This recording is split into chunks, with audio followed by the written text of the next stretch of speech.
Getting people out here, the visiting public is why we do this work.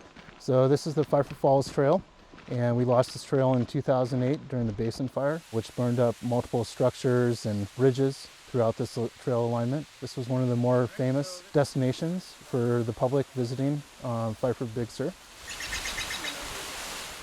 The California Conservation Corps was an essential part of this project, spending over 66,000 hours on this project. Most of the crews were coming from the Los Padres Center. Last year we did have a backcountry crew from Yosemite who were smoked out from the fires that summer. A lot of this trail has structures on it, and a lot of that is because of different elevation gains, unstable hillsides.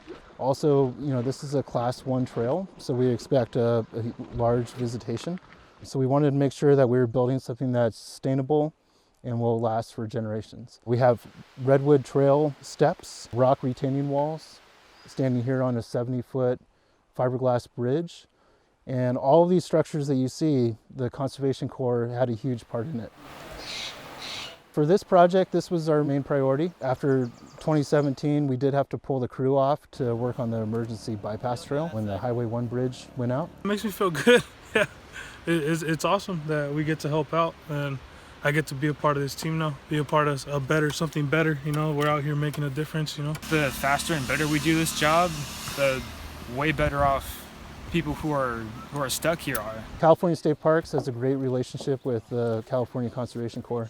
It's a great opportunity, not just for state parks, but for the Conservation Corps to work together on projects like this. A lot of the crews that we employ in state parks came from the Conservation Corps, so they were prior SEAS Corps members. And really it's a great opportunity for us to bring in young adults from all over the state, different backgrounds, different experiences, and give them a chance to improve our park system